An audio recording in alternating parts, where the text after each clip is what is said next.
tubashimiye ko murimo kutwumva. Muri iyi minsi hirya no hino ku isi abakunzi b'umupira w'amaguru barakurikira imikino bari kuri za stade hamwe na hamwe batanambaye dupfukamunwa. Hirya no hino ku isi ibitaramo by'imiziki byaragarutse. Abahanzi bararirimbira imbere y'ibihumbi by'abafana neza nkuko byari bimeze mbere y'icyorezo cya COVID-19. Ku bibuga by'indege hirya no hino ku isi abantu bongeye kubyigana batembera aho bashaka hose. Ntabwo ushobora kwibwira ko ari igitekerezo cyiza kubera ko mu bindi bihugu harimo no mu Rwanda ibitanda by'indembe byongeye kuzuraho abarwayi ba COVID-19. Ibihumbi by'abantu barafashwa guhumeka n'amamashini. Bari mu bubabare bwinshi. Abatarwaye ubuzima bwabo ntabwo ari bwiza kubera ko bararwana no kwirinda kwandura.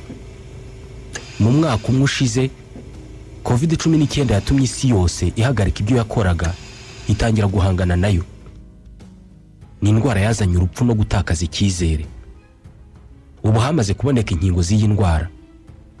Mu bihugu bimwe umubare w'abaturage bamaze kubona inkingo. Abarenga 1/2 mu gihugu cya mbere cyibasiwe na COVID-19 kurusha ibindi aricyo Leta Zunze Ubumwe za Amerika barakingiwe. Mu Bwongereza ho abakingiwe ni 2/3 by'abaturage bose. Muribuka mu mwaka wa 2020 twese twibwiraga ko nihavumburwa urukingo ubwo tuzaba turuhutse, tuzaba turokotse. Ubu urukingo rurahari ariko ntabwo twaruhutse, ndetse ushatse wanavuga ko duhangayitse kurusha uko twari tumeze dutaraza. Mu bihugu byinshi abafite ababo bafashwa guhumeka n'ibyuma, ibi barabyumva cyane. Leta Zunze Ubumwe za Amerika uyu munsi bafite akazi kenshi ko kumvisha abantu benshi ko bagomba kwikingiza. Mu bihugu bikennye bo bafite akazi kenshi ko kubona inkingo zikingira nibura 60% by'abaturage. Coronavirus yihinduranije yirimo irakwirakwira ku muvuduko munini cyane. Mu mwaka umwe ushize isi yibwiraga ko bizageza iki gihe isi yaramaze gushobora kugenzura iki cyorezo, ariko iki cyorezo gikomeje kugenzura isi. Ni ikihe gisubiza abayobora isi ndetse n'inzego z'ubuzima basigaranye ngo tuneshe iki cyorezo? Buri muntu wese ku giti cye warasabwa iki? Mu bihugu bimwe na bimwe baratekereza ko icyorezo bamaze kugitera umugongo ndetse ingamba z'ubwirinzi ziragenda zikurwaho. Iki ni igihe cyo kubyina intsinzi. Nitwa ISMAEL MWANAFUNZI. Muri iki kiganiro turavuga ku rukingo rwa COVID-19. Icyo rwari rwitezwe guhindura kuri iki cyorezo n'imbogamizi rwagize cyane cyane zishingiye ku kurusangira. Hanyuma ibihugu bisanzwe ari ibihangange mu gukora inkingo nk'Ubuhinde. Ni gute byisanze icyorezo cyongeye kubikubita hasi mu gihe inkingo zari zaramaze kuboneka? Iyo coronavirus yihinduranije yiteye ite? Urukingo ruhari rushobora kuyikingira? Ni izihe ngaruka zishobora kugera ku bihugu no ku bantu ku giti cyabo igihe bamanuye ingamba z'ubwirinzi bibwira ko batsinze icyorezo nyamara hakiri kare? By'umwihariko turavuga ku cyo buri muntu ku giti cyasabwa kugira ngo iki cyorezo kirangire.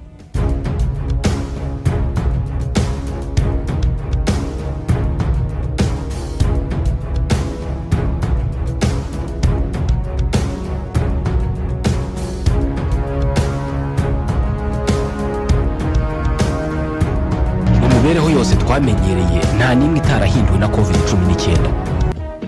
Iki cyorezo cyahinduye uko tubana, uko twiga, uko dusenga, uko ducuruza, uko tugura, uko dukora akazi, uko twivuza, uko tugendererana. Iki cyorezo cyahinduye uko dushyingiranwa, yewe cyanahinduye uko dupfa. Gushyingura uwazize iyi ndwara ntabwo bigikorwa nk'uko gushyingura byahoze bikorwa, aho abantu bateranaga bakaririra uwabo ugiye bamuherekeje, bagafatana mu mugongo no mu maboko bakomezanya. Uyu munsi muramuherekeza muri batanu, nta wegereye undi, mugafata ifoto y'urwibutso mugataha. Uyu munsi icyizere cyacu mu guhinduka kw'ibi ngibi cyubakiye ku rukingo. Ibihugu byinshi bikize byamaze kubona amamiliyoni y'urukingo rwa COVID-19. Dore uko byagenze ngo uyu munsi bamwe babe bafite urukingo, abandi babe bakirushakisha. Umujyi wa Mainz mu Budage ni urimo icyicaro cy'ikigo gikora ubushakashatsi mu ikoranabuhanga ry'ibinyabuzima, ikigo benshi muri twebwe twumvise cyane muri iyi minsi, BioNTech. Muri iyi myaka ya vuba iki kigo cyamenyekanye cyane mu gukora imiti igezweho ivura kanseri. mu kwezi kwa kabiri k'umwaka wa 2020 ubwo coronavirus yari itangiye gukwirakwira hirya no hino ku isi, uwashinze iki kigo bwana Augustin yategetse ko ibikorwa byose by'iki kigo bihagarikwa maze ingufu zose zikerekezwa mu gukora urukingo rw'iyi virusi. Twashyizeho intego eshatu. Mbere na mbere ko dukeneye urukingo rukangura ubudahangarwa bw'umubiri. Icya kabiri twari dukeneye gukora amagerageza yemeza ko urwo rukingo rukora kandi rwizewe.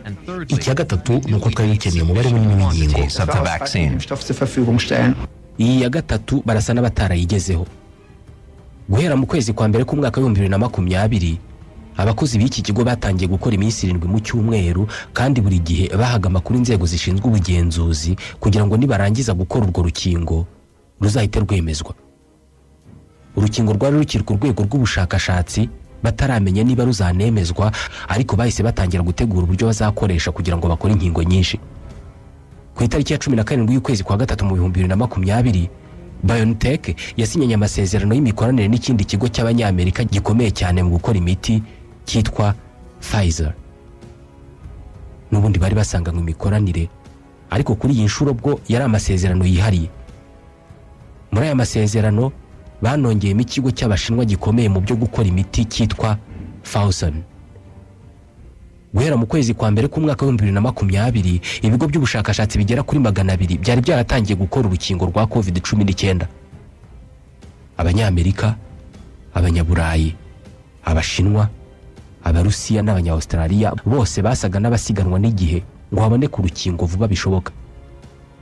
Ubusanzwe bifata imyaka kugira ngo hakorwe urukingo rushya, gusa iki gihe ntabwo ikiremwa muntu cyashoboraga gutegereza igihe kingana uku nguku.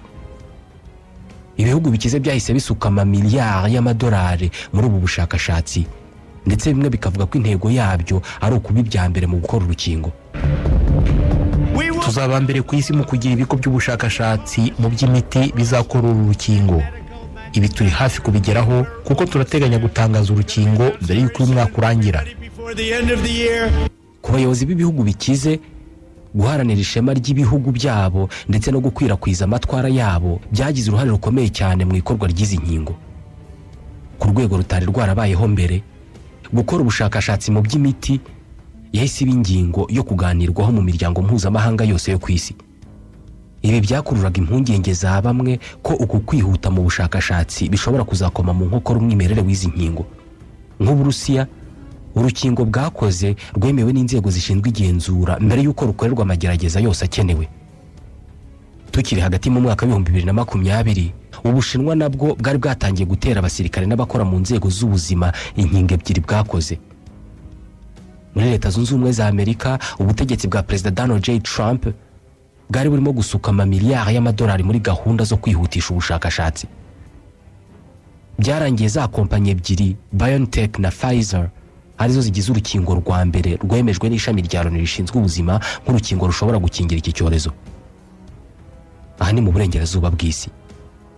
Ku itariki ya 8 y'ukwezi kwa 12 mu 2020 Margaret Keenan, umwongerezakazi w'imyaka 91 y'amavuko, yabaye umuntu wa mbere ku isi watewe uru rukingo rwa Pfizer BioNTech.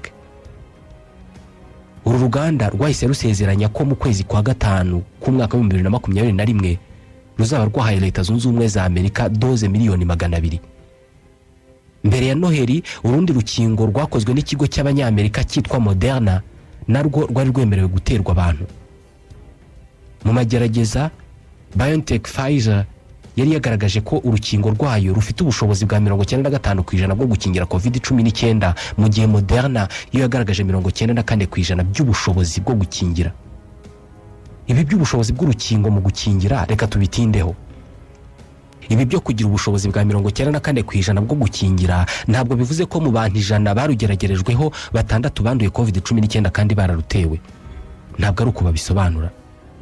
Icyo bivuze ni uko niba umuntu yaratewe urukingo rufite ubushobozi bwa 95% bwo gukingira indwara, uwo muntu aba afite ibyago byo kwandura byo hasi ku ijanisha rya 95% ugereranije n'abatarakingiwe. Dore uko bisobanurwa. The New York Times yanditse ko mu kugerageza urukingo rwa Pfizer bafasha abakorerabushake 43,661 babacamo amatsinda abiri. Bamwe babatera urukingo bashaka kugerageza, abandi babateye ikindi kintu kitari urwo rukingo, gusa ntabwo babibabwiye. Bose bari bazi ko batewe urukingo. Muri aba bantu bose batewe urukingo n'abatararutewe ariko batabizi, 170 bagaragaje ibimenyetso bya COVID-19 ndetse barapimwa bayisangwamo. Muri aba banduye 162 ni abari batewe cya kindi kitari urukingo. 8 bonyine mu barwaye nibo bonyine bari batewe urukingo rwa nyarwo. Abashakashatsi ba Pfizer bahise babarijanisha ry'aba bantu bose kuri buri ruhande muri aya matsinda abiri y'abantu 170. Birumvikana abarwaye batarakingiwe ijanisha ryabo ryagiye hejuru cyane kurusha iry'abarwaye barakingiwe. Nyuma yaho bakoze iby'abanyamibare bita relative difference. Mu kugerageza inkingo, iyo bakoze iyi mibare yose bagasanga nta tandukaniro mu bwinshi riri hagati y'abantu batewe urukingo n'abatewe ikindi kitari urukingo, ubwo ubushobozi bw'urwo rukingo buba ari 0%. Iyo mu barwaye nta watewe urukingo urimo, ubwo ubushobozi bw'urwo rukingo buba ari 100%. Mu igerageza ry'uru rukingo rero hari abarwaye bake cyane. Ibi bivuze ko ubushobozi bwa 95% cyangwa se irindi janisha ry'urukingo rwa COVID-19 ritavuze ingano y'amahirwe ufite yo kutarwara igihe warutewe. Niba na mbere y'uko urukingo ruvumburwa hari abantu barwaraga ntibagaragaza ibimenyetso, ntibanabimenye, bivuze ko na nyuma yo gukingirwa hari abantu bashobora kurwara muri ubwo buryo ariko bakanduza abandi. Tugarutse ku buryo inkingo zagiye zemezwa rero, mbere y'uko umwaka ushize urangira, urukingo rwa gatatu rwa COVID-19 narwo rwaremejwe. Uru ni urwakozwe na kaminuza yo mu Bwongereza ya Oxford ifatanije n'ikigo Abongereza bafatanyije n'Abanyasuwede cyitwa AstraZeneca. Mwigerageza uru rukingo rwemejwe ko rufite ubushobozi bwa 70% mu gukumira iyi virusi nshya ya korona. Iki gihe hari hamaze kuboneka inkingo 3 zose, ariko byahise bigaragara ko hatazaboneka doze zihagije ku batuye isi bose. Ikibazo cyahise kiba ninde uzaruhabwa mbere. Mu bihugu byose haherewe ku bageze mu zabukuru ndetse n'abafite indwara z'akarande. Ibi ntabwo byari bigamije guhanganisha abantu hagendewe ku myaka bafite, ahubwo nuko imibare yagaragazaga ko abageze mu zabukuru n'abafite indwara z'akarande bazahazwa kandi bakicwa n'icyorezo cya COVID-19 cyane. Ni mu gihe abashakashatsi bemeza ko igihugu kigomba gukingira hagati ya 60 na 70% by'abaturage bacyo kugira ngo kibe gifite ubudahangarwa buhagije. Ubwo umuntu umwe muri aba 40% basigaye badakingiwe nafatwa n'iyi ndwara, hazaba hari amahirwe y'uko benshi mu bo bazahura bazaba barakingiwe, bityo agakoko kabageremo gacika intege, bityo ntibagire undi bagaha, bityo kagende gatyo. Bishoboka bite gukingira abatuye isi bagera hafi kuri miliyari 8? Gutsinda iki cyorezo birasaba ko inkingo ziboneka kuri buri gihugu nk'ubigize isi. Ni umuyobozi wa guverinoma y'Ubudage Madame Angela Merkel. Icyo ni igitekerezo yari asangiye n'abandi bayobozi b'isi. Aha nibwo ihame ry'uko nta n'umwe utekanye igihe twese tudatekanye ryatangiye gushyirwamo ingufu. Bavugaga ko iki cyorezo kititaye ku kuba igihugu cyarabashije gukingira abaturage bacyo bose kubera ko isi yabaye nk'umudugudu. Mu gushaka inkingo nyinshi, mu Buhinde ikigo Serum Institute of India gisanzwe gikora nibura 1,500,000 z'inkingo z'indwara zitandukanye zikoherezwa mu bihugu bikennye bidashobora kwigurira inkingo n'imiti byo mu burengerazuba bw'isi. Cyahinduye uburyo bw'imikorere. Basanzwe bakora inkingo z'igituntu, imbasa n'iseru. Serum Institute of India nirwo ruganda rwa mbere rukora inkingo nyinshi ku isi. Iki gihe bahise bahagarika gukora izindi nkingo ndetse n'indi miti, ahubwo batangira gukora inkingo za COVID-19. Ubu inkingo 5 za COVID-19 zikorerwa muri iki kigo gikorera mu mujyi witwa Pune mu Buhinde.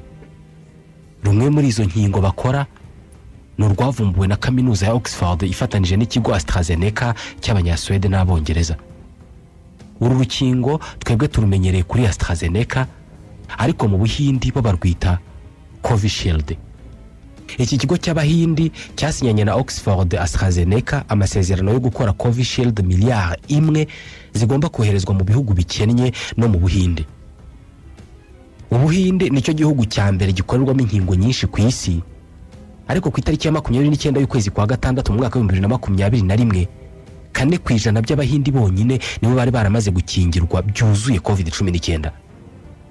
Ikosa rirashyirwa kuri leta itaraguze inkingo zihagije mu kigo kizikora kiri mu Buhindi.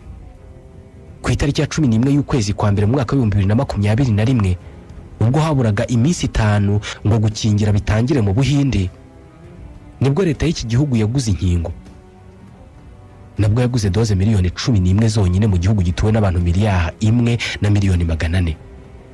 Iki gihe imibare y'abandura coronavirus mu Buhindi yari yaragabanutse cyane ku buryo byavugwaga ko gukingira bitanihutirwa cyane. Minisitiri w'ubuzima muri iki gihugu Bwana Harshvardhan yanagiye kuri televiziyo rwose avuga ko bari mu bihe bya nyuma byo gusezerera COVID-19 burundu. Yashinje Minisitiri w'intebe Bwana Narendra Modi nk'intangarugero mu bufatanye hagamijwe kurandura icyorezo. Iki gihe leta yari ikiganira na Serum Institute of India kugira ngo ibagurishe urukingo ku giciro gito. Nta kintu na kimwe cyabihutishaga kubera ko COVID yasaga n'irimo guhagarika kwica. Bamaze kumvikana mu bwitonzi bwinshi, leta yaguze izindi doze miliyoni 45 ndetse zimwe iziha ibihugu by'abaturanyi nk'ikimenyetso cy'umuturanyi ufite umutima mwiza. Abasesenguzi bamwe bavuga ko Ubuhindi bwabikoze nk'uburyo bwo guhiganwa n'Ubushinwa n'Uburusiya kubera ko ibi bihugu nabyo byakoze inkingo bikingira abaturage babyo, izindi birazitanga. Nk'uko imvura yagwa itigeze kuba, mu kwezi kwa 4 Ubuhindi bwibasiwe n'umuzo wa 2 wa COVID-19 uzufite ingufu zitari zarigeze kubaho mu Buhindi. Ubuhindi bwisanze bukeneye inkingo ziruta izo bwatanze. Abahindi bapfuye ku muvuduko n'umubare utari warigeze kubaho mbere ahariho hose ku isi kuva COVID-19 yakwaduka. Kuwa kabiri ku itariki ya 18 y'ukwezi kwa 5 mu mwaka wa 2021 Ubuhindi bwapfuje abantu 4,529 bazize COVID-19 mu munsi umwe. Niwo mubare munini wari ubayeho w'abantu bazize COVID-19 mu isi yose mu gihugu kimwe mu munsi umwe. Ubuhindi bwari busigaye bubona abantu 400,000 banduye COVID-19 ku munsi umwe. Abarwayi ntabwo bari bakibona imbangukira gutabara. Ibitanda mu bitaro byari byuzuye. Abantu bakaza bigenza kandi ari indembe bakaryama ku marembo y'ibitaro. Umwuka wongererwa indembe wari warabuze mu gihugu. Abantu bakajya bishakira icupa nk'ayandi tubikamo gaze dutekesha, bakajya gushakisha aho bashyiriramo oxygene ubundi bakawinjizamo bo ubwabo. Ubusanzwe ibi ntibyemewe, ariko iki gihe cyashakwaga n'ukurokoka n'abashinzwe ubuzima bageze aho barabyemera. Aho bashyingura ndetse naho batwikira imirambo haruzuye. Abantu bagahitamo ahantu hari ikibuga kigari bakahurira babarirwa mu magana, buri tsinda ririmo gutwika umurambo w'uwabo wazize COVID-19, ugasanga imbuga yuzuye ibicaniro bibarirwa mu magana. Abashakashatsi mu by'ubuzima uyu munsi batanga urugero ku Buhindi nk'igihugu cyabyinnye insinzi hakiri kare cyane. Ubwirinzi babukuraho batazi bizakurikiraho. Mu kwezi kwa 9 k'umwaka ushize Ubuhindi bwabaraga abantu 93,000 banduye COVID-19 buri munsi. Mu kwa kabiri bageze ku 11,000 ku munsi. Mu cyumweru kimwe bari basigaye bapfusha abantu batanageze ku 100. Mu mpera z'ukwezi kwa kabiri leta yatangaje amatora aho abantu 186,000 bagombaga kwitabira amatora y'abayobozi b'inzego zitandukanye. Amatora yagombaga kuba ku itariki ya 27 y'ukwezi kwa 3. Ariko muri uko kwezi hatangiye ibikorwa byo kwiyamamaza bishyushye cyane. Abantu bagahurira ahantu hamwe ari ibihumbi babyina indirimbo nta wambaye agapfukamunwa.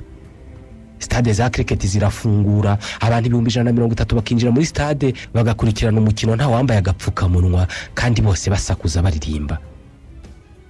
Byasaga naho COVID itigeze ibaho. Mu mpera z'ukwezi kwa 3 imibare y'abandura yatangiye kongera gutumbagira.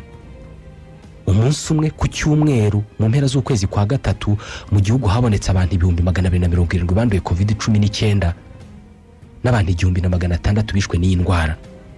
Batangira kumenya ko ibintu byahindutse, ingamba zitangira gusubiraho.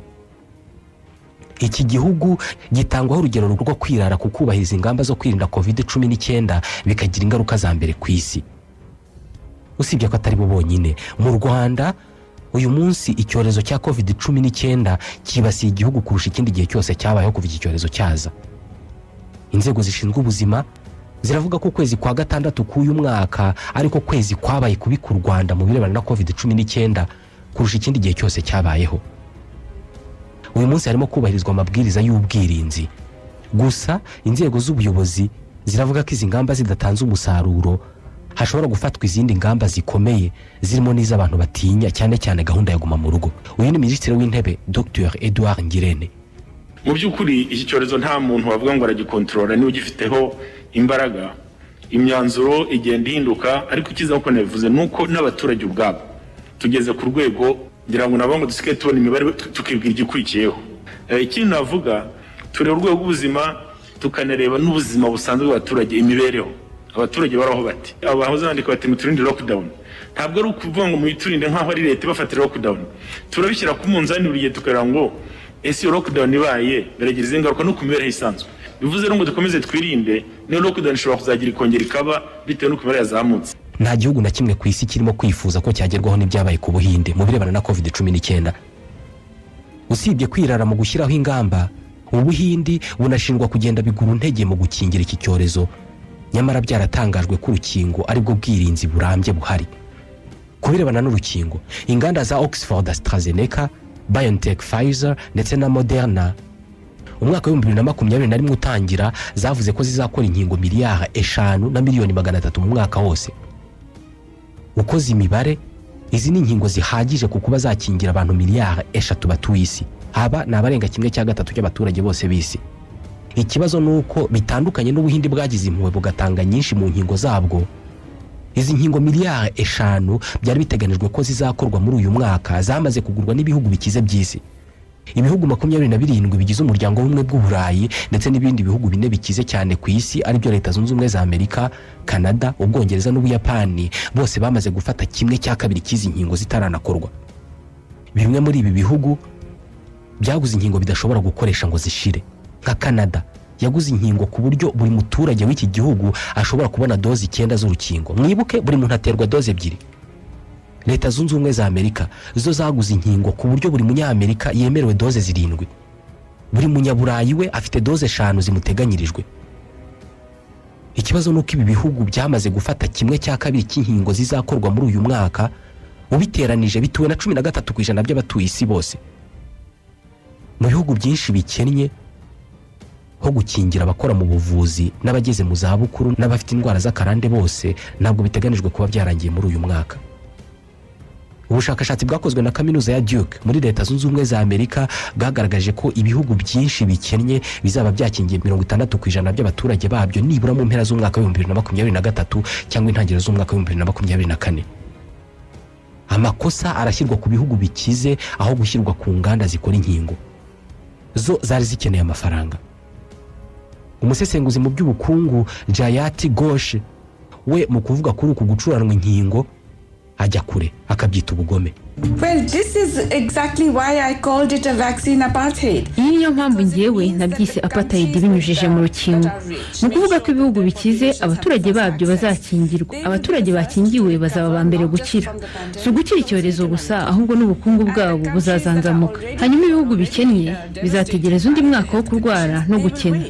Gusa icyo bibagiwe nuko aka gakoko katubahiriza iby'imipaka. Bityo rero igitekerezo cy'uko uzarinda abaturage bawe utitaye ku bandi bikakugomahoro ni igitekerezo kirimo ubusazi. Birumvikana n'ukwikunda ariko kirenze kuri ibyo n'ubusazi. Ibyo ntabwo byashoboka. Of course selfish, but more than that it's foolish. It doesn't work. Ibi byuko bitashoboka binashimangirwa n'umusesenguzi mu by'ubukungu Umudage Wolfgang Gariner.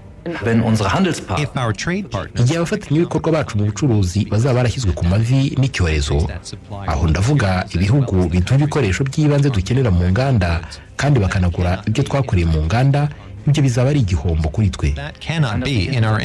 Mu kwirinda ko ibihugu bikennye byazabura inkingo, mu kwezi kwa 4 k'umwaka wa 2020 ishami rya Loni rishinzwe ubuzima ryatangije ubufatanye bwiswe COVAX. Bumeze nka mituweli mu by'inkingo aho ibihugu byakusanije imisanzu igurwamo inkingo zihabwa ibihugu bikennye. Ni gahunda yumvikana nk'ahari nziza ariko yajemo ibibazo. Ikibazo cya mbere cyabaye amafaranga. Bari bakeneye miliyari 5 z'amadolari yo kugurira inkingo ibihugu bikennye. Ikindi kibazo cyabaye ko ibihugu byo mu majyaruguru y'isi byagize abarwayi benshi bikenera inkingo nyinshi bitangira kuva muri ya masezerano. Ibi bihugu byatangiye kwisinyanira amasezerano hagati yabyo bibiri cyangwa se ibirenze bibiri aho kujya mu bufatanye bw'isi. Ikindi nuko bimwe mu bihugu by'ibihangange nka Leta Zunze Ubumwe za Amerika bitigeze bijya muri aya masezerano. Ibihugu bimwe bya Afurika birimo u Rwanda, Afurika y'Epfo, Senegal na Nigeria mu guhangana n'iki kibazo byatangiye kuganira n'abafatanyabikorwa babyo kugira ngo harebwe uko byatangizwamo inganda zikora izi nkingo. U Rwanda ruherutse kwakira inkunga ya miliyari 3 na miliyoni 600 z'amanyarwanda avuye mu muryango w'ubumwe bw'Uburayi azarufasha mu gutegura iki gikorwa. Mu gihe kubona inkingo bikiri ikibazo, hahise haduka ubwoko bushya bwa COVID-19 yihinduranije. Kwihinduranya kw'agakoko gatera indwara ni ibintu bisanzwe iyo kamaze kwinjira mu mubiri w'umuntu cyangwa se ikindi kinyabuzima. Iyo agakoko ka korona kamaze kwinjira mu muntu kari mu dutembabuzi dutaruka iyo umuntu avuze, akoroye cyangwa se yitsamuye, uwo kinjiyemo vuba cyane gahita kamujya mu nzira z'ubuhumekero, by'umwihariko mu masangano y'inzira zituruka mu kanwa n'izituruka mu mazuru ndetse n'ahagana mu muhogo. Gahita kinjira mu tunyangingo two mu nzira z'ubuhumekero. Agakoko ka korona by'umwihariko ko gafite utumeze nk'udushinge tukazengurutse, ari two kagenda kagashinga mu kanyangingo k'umubiri kagafata neza. Iyo kakimara kwinjira mu kanyangingo k'umubiri w'umuntu gahita gatangira kubuza ka kanyangingo gukora inshingano zako, ndetse kagatangira kwigana imikorere yako ku buryo akanyangingo k'umubiri kisanga karimo gufasha agakoko kororoka aho gukora inshingano zako za buri munsi. Agakoko gakoresha umusemburo witwa polymerase kakigana imikorere y'akanyangingo k'umubiri ku buryo umubiri ushobora no kutamenya ko winjiyemo n'ako gakoko. Ako gakoko gahita gatangira kwikoramo kopi nyinshi cyangwa se kubyara abana benshi ku muvuduko munini cyane. Mu masaha make ako gakoko ka korona kinjiye mu muntu ari kamwe kaba kamaze kubyara magana y'amamiliyoni y'utwana twako. Utu dukoko twose duhita dukwira mu tundi tunyangingo twose tuba mu nzira z'ubuhumekero. Karamanuka kakagera mu bihaha. Iyo kakimara kugera ngaha mu bihaha, ibintu birenduka bishinzwe kurinda ibi bihaha bihita bitangira kubabuka, bityo udufuko tuba mu mwuka tuba mu bihaha tugatangira kwangirika ku buryo bidusaba gukoresha ingufu nyinshi kugira ngo dushobore kugeza umwuka mu maraso, kubera ko ariyo nshingano yatwo. Icyo gihe umwuka mwiza wa oxygene utangira kuba muke mu mubiri kubera ko amaraso aba atakiwubona uhagije, ndetse umwuka wanduye utangira kuba mwinshi mu mubiri kubera ko ibice bishinzwe kuwukuramo biba byacitse intege. Aha nibwo umuntu atangira kunanirwa guhumeka, bakamushyiraho imashini zimufasha. Iyi nzira yo kororoka kw'aka gakoko ntabwo itandukanye n'iyo gakoresha gashaka kwihinduranya kugira ngo kave mu bundi bwoko bushya. Muribuka uburyo twavugaga agakoko iyo kakimara kwinjira mu kanyangingo k'umubiri karekura umusemburo witwa polymerase ugamije kugafasha kwigana imikorere y'akanyangingo. Ni nk'uko nawe wakwinjira mu rugo rw'umuntu, wagera iwe ukagira imiti umutera kugira ngo ahite ahagarika gukora ibyo yakoraga ahubwo atangire gukora nkawe neza neza. Rimwe na rimwe rero iyo coronavirus yohereje iyo polymerase mu kanyangingo habaho amakosa atuma za mpinduka zitagenda nk'uko bisanzwe, ka gakoko kagahita gahinduka kakamera nk'aho kabaye gashya. Aha niho bavuga ngo agakoko kihinduranije, aribyo byitwa mutation. Gashobora kwihinduranya kaba kabi cyane kurusha ka kandi ka original cyangwa se k'umwimerere, cyangwa se zikaba impinduka zitagira icyo zitwaye gikomeye. Iyo zibaye impinduka zituma ka gakoko kaba kabi cyane, haba hari ibyago by'uko uburyo bwo kukarwanya buhita butakaza ubushobozi bwo kukanesha. Inkingo zavumbuwe ugasanga zakorewe ka kandi k'umwimerere, ariko ako gashya zikaba ntacyo zagakoraho kubera ubukana gafite. Ibi nibyo birimo kubaho uyu munsi. Kugira ngo byumve neza biragusaba gutekereza agakoko nk'igiti, igiti gishinze mu butaka. Agakoko fatizo cyangwa se akambere ni ruriya ruti rushinze mu butaka, hanyuma buri gakoko kihinduranije ni ishami, kandi buri shami ntabwo rimeze nk'irindi. Nk'ubu harabarwa coronavirus 6 zose zihinduranije. Hari coronavirus ya mbere twese twamenye yaturutse mu Bushinwa mu mpera z'umwaka wa 2019. Iyi ngiyi yavuyemo iyindi yitwa alpha yabonetse bwa mbere mu Bwongereza, iboneka muri Leta Zunze Ubumwe za Amerika mu kwezi kwa 12 k'umwaka ushize. inkuru mbi kuri iyi coronavirus ni uko inkingo zirimo nka Pfizer ubusanzwe rukingira ya virusi ya mbere twamenye ya corona ku ijanisha rya 95%. Iyo rugeze kuri iyi virusi ubushobozi bwarwo buragabanuka cyane, gusa ijanisha rugabanukaho riracyarimo gukorwaho ubushakashatsi. Indi coronavirus yihinduranije yitwa beta, yabonetse bwa mbere muri Afrika y'Epfo mu mpera z'umwaka wa 2020. Iyi urukingo rwa Pfizer iyo ruyigezeho ubushobozi bwarwo bugabanukaho 2/3. Urwa Moderna rwo rusanga mu bushobozi bwa 94.1% rwo ubushobozi bwarwo buhita bugabanuka inshuro 6.4.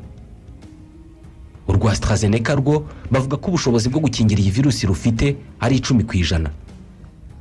Indi coronavirus yihinduranije yitwa Gamma. Iyi yabonetse bwa mbere muri Brazil mu kwezi kwa mbere k'uyu mwaka. Coronavirus ya kane yihinduranije yiswe B1427. Iya gatanu ni Epsilon. Iya gatandatu ikitwa Delta.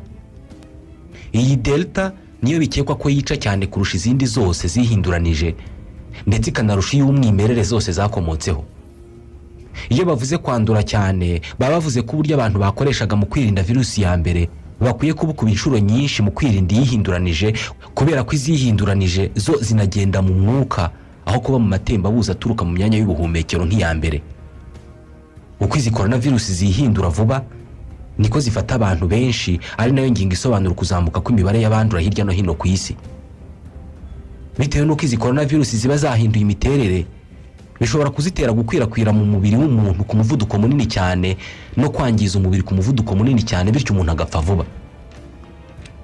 Icyamaze kugaragara kuri izi virusi zose ni uko uburyo bwo kuzirinda bukiri bwa bundi, ni ukwirinda guhura n'abantu benshi, kandi abantu bakirinda guhurira ahantu hafunganye hatari umwuka uhagije, kubera ko byagaragaye ko abantu bazihererekanya no mu mwuka bahumeka. Abantu bakambara agapfukamunwa buri gihe kandi neza, bagahana intera nibura ya metero 1 hagati y'umuntu n'undi igihe abantu bagize aho bahurira, kandi bagakaraba intoki kenshi hakoreshejwe amazi n'isabuni cyangwa se umuti usukura intoki. Kugeza ubu gufata rumwe mu nkingo zirimo gutangwa hirya no hino ku isi nabyo biracyari uburyo bwizewe bwo kwirinda, kubera ko nubwo byagaragaye ko hari zimwe muri izi coronavirus zihinduranije zifite imiterere igabanya ubushobozi bw'inkingo zemewe kugeza ubu, ariko izi nkingo zose ziracyafite ubushobozi bwo gukumira izi virusi ku ijanisha runaka.